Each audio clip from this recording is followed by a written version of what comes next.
What is up? For those of you who don't know me, this video is going to be a backstory of who I am and how I got to where I am. My name is Jesse Ray Townsend. I grew up in Burlington, Ontario, otherwise known as Borington, Ontario. Played a lot of different sports growing up. Played hockey, was not good at all. Played for 3 years, and during the third season, I scored my first goal, and all the moms were so happy that they cried, even though my mom missed it because she assumed that I wasn't going to score. Played baseball for 5 years, hated that, just absolutely hated that. I played like 13 years of football, coached too. I also golfed, skateboarding, and snowboarding. Snowboarding was the one that really did it for me. I got into snowboarding because I liked it, like skateboarding, like in extreme sports growing up, watching X Games and having some magazines. My sister was going on a school trip to our local resort, and so my mom was buying her a snowboard, and I was like, Mom, like, I want to get into this way more than she does. Like, let me get a snowboard.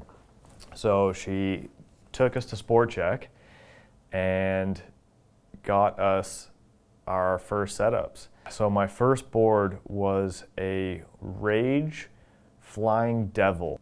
I did 8 lessons, and after that, I never looked back.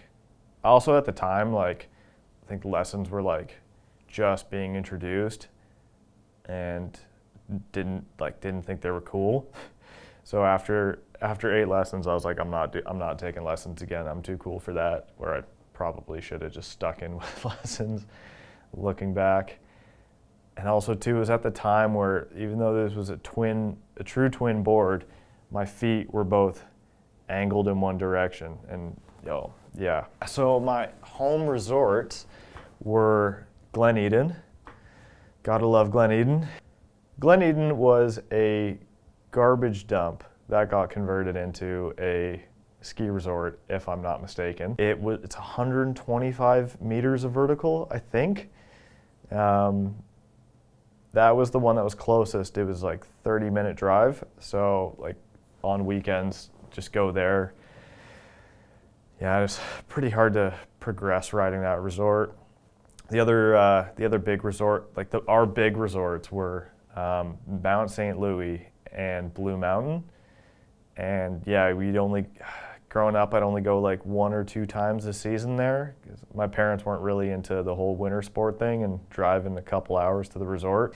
Yeah, growing up, after I got my first board, tried to convince my friends to go snowboarding as well. Although some of them did, none of them really had the passion for it like I did. Wanting to go like every single weekend and like build jumps, want to go and hit like street features.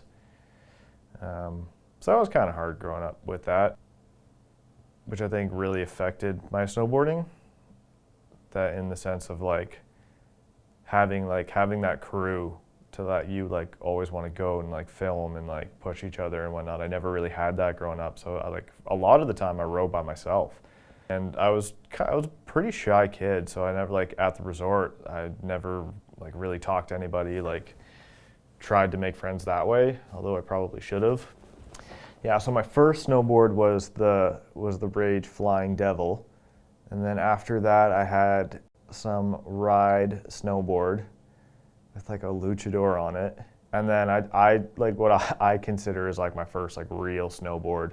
I got a Forum Youngblood 154 with this like crazy like animal tribal print and like this neon base.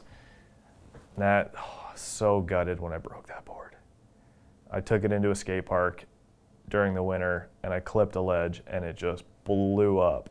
I hit the contact point and it just exploded, just like de-lammed entirely. My first contest that I ever did was some rail jam at Horseshoe Resort in Ontario, and I was never I was never really into like jibbing and rails and whatnot, and I think that was like hard. It was hard for me, you know, living in Ontario, because in Ontario resorts they're not very steep. You don't get much powder, and like the terrain parks are mostly jib features, and I guess that's what was popular at the time. Yeah, so I didn't really put too much effort into jibbing, and then I was like, fuck it, you know what? I want to do a contest. So I think I signed up like 2 weeks before, and then for like 2 weeks I went as much as I could and practiced. And I think I had like three or four rail tricks, and I went into the contest and like feeling super confident. And then I get there and I am easily, without question, the worst rider there, and it was just painful. Like, I didn't quit though. I didn't walk out. I like stuck it through to the end. I think the judges and announcers felt bad for me, because there was like an elimination round and then a finals, and then like there wasn't that many riders in the contest, and I was so bad that they just pushed me through to the finals. And the finals were a jam format, and as soon as that contest was done, I got out of there and just like was just so defeated on that drive home. Yeah, there was one session, some homies, like my housemate Curtis in college, he was into snowboarding and he had a Banshee bungee. And one day we took it out with two other buddies, and we built this like ramp, this lip, this jump to hit and like slide a soccer goal post in the middle of a field. And this thing was pretty gnarly. It took like it took a little time to build, and then like three of them had to like pull the bungee back, and then the one person, the rider, gets in the huddle and like holds on, and then like countdown like 3, 2, 1, and then everybody lets go and steps back, because like if you're in the way of that bungee, you're getting wrecked. And then this thing like takes you to like 0 to 40 Ks in like 3 seconds, or that's what like the ad says, but like yeah, you get moving quick. And then yeah, we were like hopping up on this feature on this on the soccer rail, or on the soccer like goal post, trying to slide it. I got a 50-50 to front lip on it. I think that was the only trick I landed, and I think I came off like a foot early. And then on like Curtis's like third attempt, he didn't have enough speed, and he hit the pole and then like fell in between the pole and the lip and the jump. And then yeah, he was done for the night. Did try to move out west when I was like 18, and I remember being at the restaurant Bon Tai with my family, and I was like, Dad, I'm not gonna like after high school I'm gonna move out west. And he got so mad and was like, no, it's not happening. And dinner was over. Like, big argument, made a scene in the restaurant, and dinner was over. And yeah, so yeah, I decided to go down the path my parents wanted me to go down, and go to school, and then get in the workforce right after school. So I got a job in my field after college. Yeah, at my desk at my job, I had a calendar of mountains right above my computer. And every day I'd just be looking at the mountains, and I had the mountains here and then a window off to the side, and I was looking at a highway of bumper to bumper traffic every day. And it just was eating away at me. I was like, I need to experience the mountains at least once in my life. I need to snowboard an actual mountain. I was like, fuck it. Like, I've been working for a couple of years now. I'm gonna take a trip to Whistler and just finally do it. Like, just go and see what's up. I didn't even look at weather conditions. Like, I just went. I asked friends if they wanted to go, but it was just too short notice, and no one was really down. So I ended up doing this trip by myself. I yeah, so on March 1st, I hopped on a plane, flew to Vancouver, and then took the bus up to Whistler. Just finally doing what I wanted to do. And yeah, when I got to Whistler, I was just shocked. Like nothing I'd ever seen before. It was like Blue Mountain ski town just on steroids. I stayed at the Whistler Village Inn and Suites, and luckily, the job that I worked at as Christmas gifts gave gift cards to the keg, and the keg in Whistler was right across the street from my hotel room. So I just ate at the keg every day, and little did I know that the bar in the keg, Brandy's, is known as like the locals bar. So when I go into Brandy's for the first time, that's it. That's all is playing on the TVs, and like not just like playing on the TVs, but like the audio's coming through, and like that's what's being shown in the bar. And I was like, I can't believe this. Like I'm finally in Whistler. I'm sitting down in a bar, the first bar I go to, and they're playing my favorite snowboard movie on the TVs. I was like, this is it. Like this is what I've been looking for my entire life. Like this is it. So I decided to just start chatting to people at the bar and being like, hey, like what's it like living in Whistler? Like what are the ins and outs? Like just trying to see if I could do it and like what it entailed. So yeah, I booked the trip to Whistler, didn't do any research at all other than what hotel to pick, and Whistler had the worst snowfall year in history. And when I got there, the snow line was halfway up the mountain. They hadn't had snow in weeks, and the snow was bulletproof.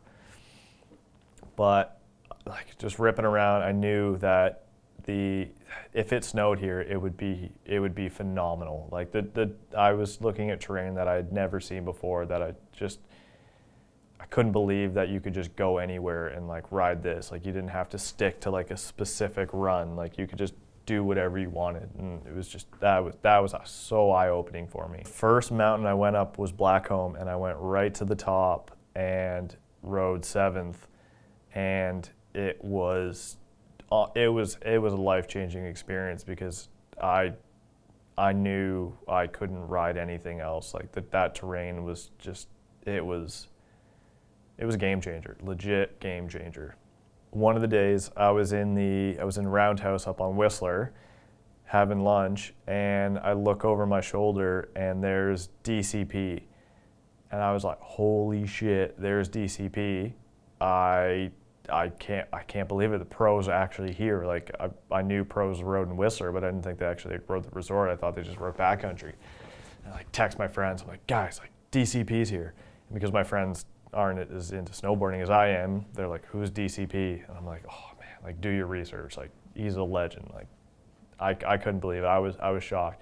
I wanted to go talk to him, but at the same time, he was with his family, and I was like, I didn't want to be that guy, and like I was so shy at the time. I was like, I'm just gonna fumble my words if I try and go talk to him. So I didn't say anything. So it turned out that I had a friend from high school living in town, and she wanted to catch up for a beer. So we caught up for a beer at L Furniture Warehouse, and we're at the bar chatting. She had work, so she couldn't like show me the town or whatnot, like as far as like the nightlife goes and whatnot.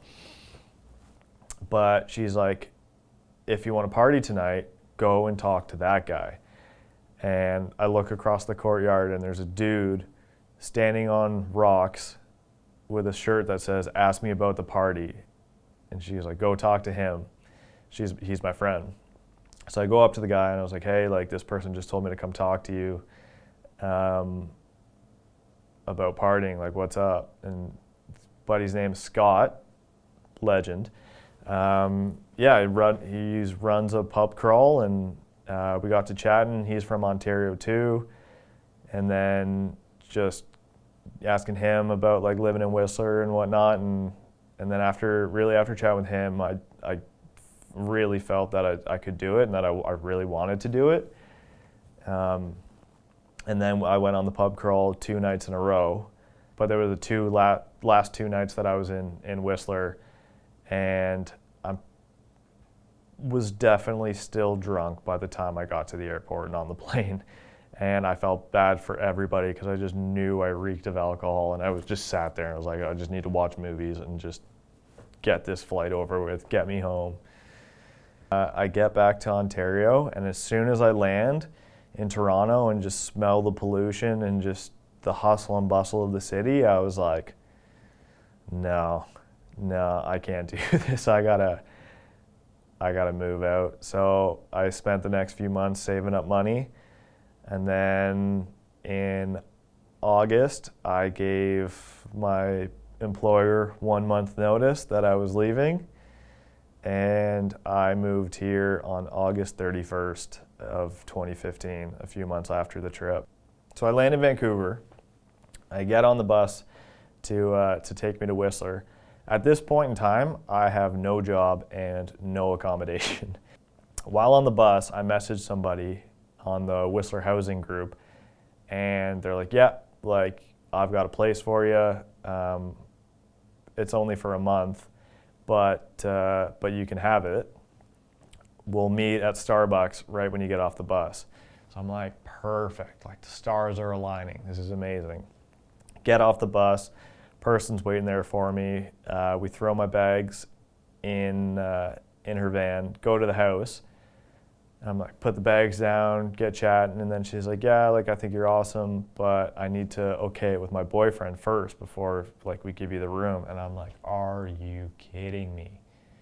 Come on. But ended up broing down with the boyfriend, and they were like, yeah, you can stay here for a month. And then they're like, all right, well, let's go get food. And then they took me to Samurai Sushi in Nestor's. And that was the first meal that I had moving to Whistler, was Samurai Sushi. I think it was like 3 days after I secured accommodation, I got a job at Helly Hansen, working retail. One night I was just like doing my thing, folding clothes, working away. And someone like off to my side says, hey, do you mind if we pass through? Because that store was connected to a hotel, so one of the sides was a hotel entrance and the other side was the street entrance, and that's where the main stroll is of Whistler, and where like the rest of the town is. And I look up at the person, and it's a group of people, and the 2 people in the front of the group are Jake Burton and Sean White. And my jaw just hit the floor, and I was just like, I couldn't talk. I was so shy and just so surprised that I couldn't talk, and I was just like, yeah, go for it. And he was like, oh, like, thanks. Super nice guy. Sean White didn't really say anything. He just kind of gave me a head nod. And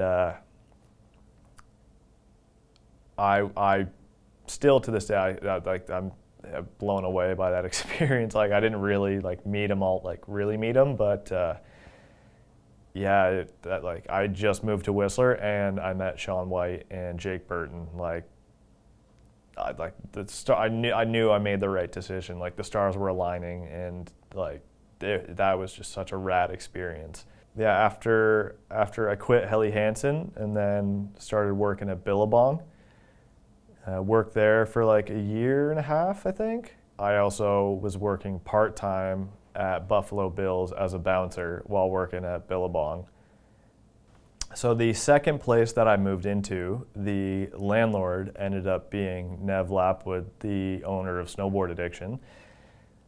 He knew that I was into snowboarding and filming, so he gave me the hookup. His buddy was looking for a filmer to film up on the glacier for his snowboard camp, Treeline Camps.